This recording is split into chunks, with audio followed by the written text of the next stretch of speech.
al margen de mi posición política, ideológica, de la historia de mi vida además, yo quiero agradecer al presidente este esfuerzo por la paz. Y lo agradezco como madre,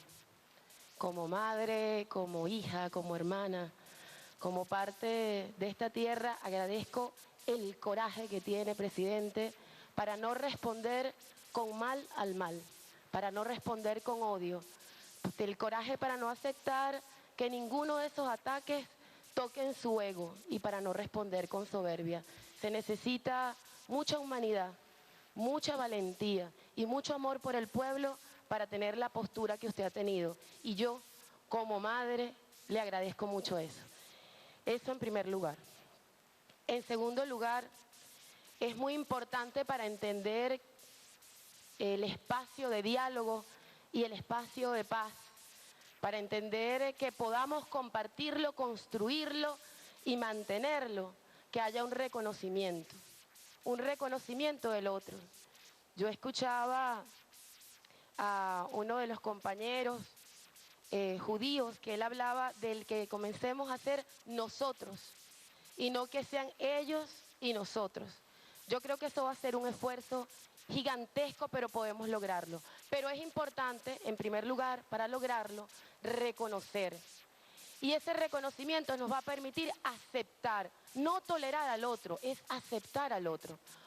Nosotros en este momento estamos en una situación en la que nos podemos diferenciar. Nosotros entendemos que es necesario aceptarnos en la diversidad. Y aceptamos que existe la derecha en este país, que existe la derecha y que tiene propuestas. Pero es fundamental que la derecha acepte que existe la izquierda y que es mayoría y que ha ganado en la mayoría de los procesos electorales y que este pueblo ha decidido vivir en democracia. Y cuando uno vive en democracia, acepta el resultado de un proceso electoral y ese siempre responde a la voluntad de la mayoría. Para aceptar la voluntad de la mayoría, uno tiene que ver al otro como un igual. Y ahí tenemos que hacer una revisión histórica que es fundamental.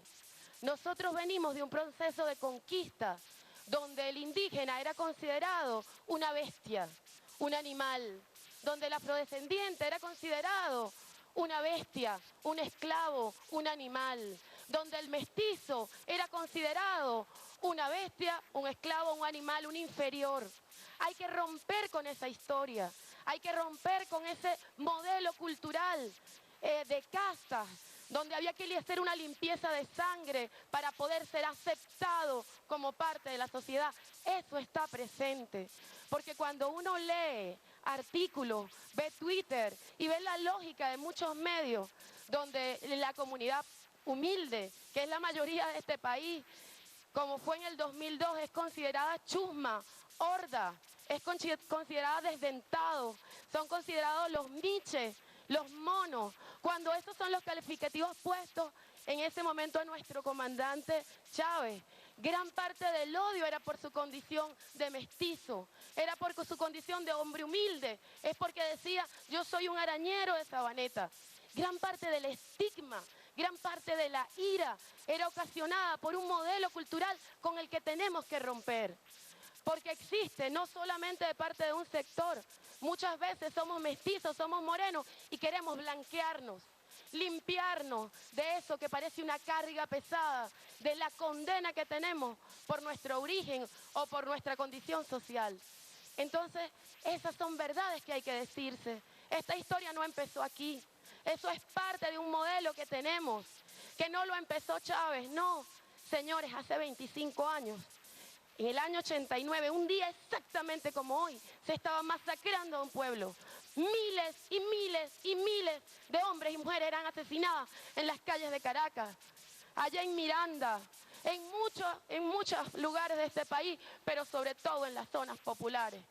Porque nuestra ciudad, la que está en los cerros, no era considerada ciudad, era el margen, era lo que estaba al borde, eran ciudadanos, no ciudadanos, a veces sin acceso siquiera a la cédula de identidad. Y yo estoy hablando, y pido que me disculpen por la pasión, pero es que hoy es 28 de febrero. Hoy es un día muy doloroso para esta tierra. Fue un día trágico.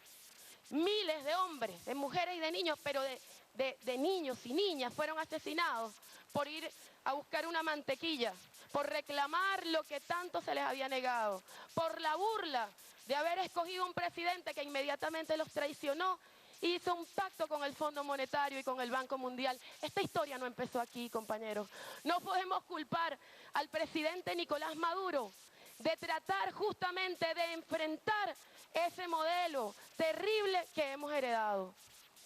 El presidente Chávez llevó a pulso la paz, a pulso, porque si no hubiese llegado la revolución bolivariana, este país sería un país devastado, sería un país en guerra absoluta, porque ese pueblo que salió a la calle el 27 y 28 de febrero, ese pueblo que después se levantó uniformado el 4 de febrero del 92 y el 27 de noviembre, es un mismo pueblo. Era un pueblo que había sido humillado, estafado y que estaba perdiendo cualquier posibilidad de creer en las instituciones y en la democracia. Ese pueblo logró buscar un camino, lo encontró por la vía democrática con el comandante Chávez y lo materializó justamente en el año 98 por un proceso electoral. Volvió a tener fe, volvió a tener confianza en las instituciones y logramos una victoria extraordinaria.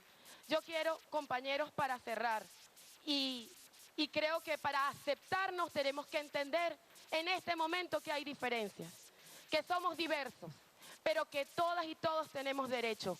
No privilegios para un solo grupo, derechos para todas y para todos los ciudadanos de esta república.